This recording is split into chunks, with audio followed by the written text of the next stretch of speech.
გამარჯობა ყველას, მოგესალმებით პედიატრიის ძმების არხზე, მე ვარ კოტე. მე ვარ დავითი და დღეს ვისაუბრებთ ძალიან მნიშვნელოვან თემაზე, თუ როდის შეიძლება არ აუცრად ბავშვი. რა არის აცრის წინააღმდეგ ჩვენებები, იგივე უკუჩვენებები. დიახ, არსებობს ისუათი შემთხვევები, როდესაც აცრის გაკეთება დროებით ან სრულად შეიძლება გადაიდოს. წინააღმდეგჩვენება ან უკუჩვენება ნიშნავს ისეთ მდგომარეობას, როდესაც ვაქცინის გაკეთება შეიძლება საზიანო იყოს ბავშვისთვის, ბავშვების უმეტესობას აცრა სჭირდება და შესაძლებელია რომ ავცრათ, მაგრამ ეხლა გავეცნობით ჩვენ იმ განსაკუთრებულ შემთხვევებს, როდესაც გვიწევს აცრისგან თავის შეკავება. პირველი მნიშვნელოვანი წინააღმდეგჩვენება არის მძიმე ალერგიული რეაქცია, მაგალითად ანაფილაქსია, რაც შეიძლება გამოწვეული იყოს ვაქცინის ნებისმიერი კომპონენტის მიერ. მაგალითად თუ ბავშვს ჰქონდა ანაფილაქსიური რეაქცია წინა ვაქცინის დოზაზე ან მის რომელიმე კომპონენტზე, სჯობს ამ ვაქცინაზე უარი ვთქვათ, რადგან ასეთ შემთხვევაში სარისკოა განმეორება. თუმცა იგივე არ ეხება მსუბუქ ალერგიულ რეაქციებს, მაგალითად ჭინჭრისციებას, იგივე ურტიკარიას.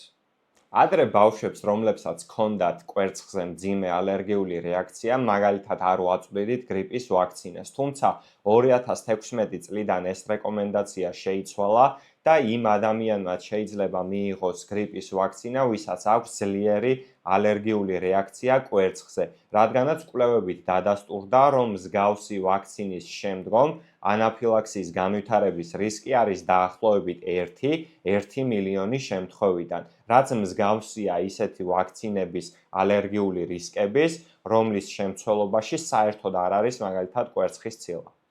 ასევე წითელა წითურა ვაქცინები მზადდება წიწილის ემბრიონის ფიბრობლასტებზე, მაგრამ პრაქტიკულად არ შეიცავს კვერცხის ცილებს, ამიტომ მათი მიცემა შესაძლებელია ისევე როგორც კვერცხის ალერგიის მქონე ბავშვებისთვის, ასევე იმ ბავშვებისთვის, რომელთაც ეს ალერგია არ აწუხებს. თუმცა შეიძლება თავის შეკავება მოგვიწიოს პრიორიქსით აცრისგან, მაშინ თუ ბავშვს აქვს რძის ცილაზე მძიმე ალერგია, რომელიც ვლინდება მაგალითად ანაფილაქსიით იგივე, რადგან ის შეიცავს ოვალალბუმის და ძროხის შრატის ალბუმის, რამაც ასევე შეიძლება დაატრიგეროს ეს რეაქცია.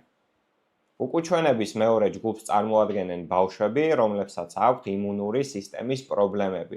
აქ ჩვენ გულისხმობთ იმას, რომ ეს შეიძლება იყოს თანდაყოლილი იმუნიტეტის პრობლემები, ან გამოწვეული აივ ინფექციით, ან იმუნოსუპრესიული თერაპიით, მაგალითად ქიმიოთერაპიის შემდეგ. ამ ბავშვებს როგორც წესი არ უკეთებთ ჩვენ ცოცხალ დასუსტებულ ვაქცინებს, მაგალითად როგორც არის BCG ვაქცინა და CCC ვაქცინა, მათი გაკეთება არ არის რეკომენდებული, რადგან შესაძლოა მათ გამოიწვიონ სერიოზული ინფექცია და სიცოცხლის საფრთხე დაემუქროს ამ ბავშვების. ინაქტივირებული ვაქცინები, ანუ არაცოცხალი ვაქცინები უსაფრთხოა, უბრალოდ უნდა ვიცოდეთ, რომ ასეთ ბავშვებს შესაძლოა საკმარისი იმუნიტეტი არ გამოუმუშავდეთ, როგორც ჯანმრთელ ბავშვებს და დამატებით ბუსტერის დოზა იყოს საჭირო გარკვეულ შემთხვევებში.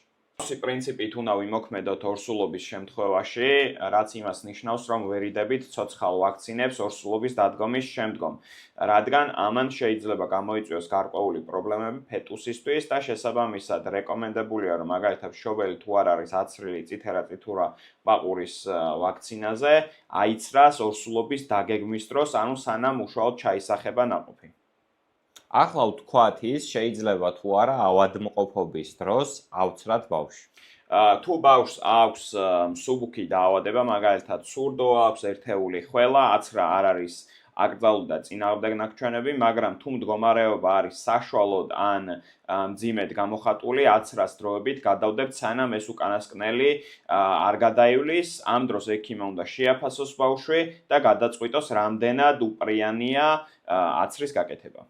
მშობელს გონია, რომ ზოგიერთ სიტუაცია აცელს რუშიც ხელს, მაგრამ ეს ესე ნამდვილად არ არის. ესეთი მდგომარეობები მაგალითად შეიძლება იყოს მსუბუქი ავადმყოფობა, ექსპოზიცია რაღაც კონკრეტულ დაავადებებთან, ზუძუთი კვება, ანტიმიკრობული თერაპია, წინა რაღაც კონკრეტული ვაქცინის მიღების შემდეგ გარკვეული გვერდითი ეფექტები, როგორც არის ცხელება, ტკივილი და ასე შემდეგ, პენიცილინზე ან სხვა წამალზე ალერგია და ალერგენებზე იმუნოთერაპიის მიმდინარეობა.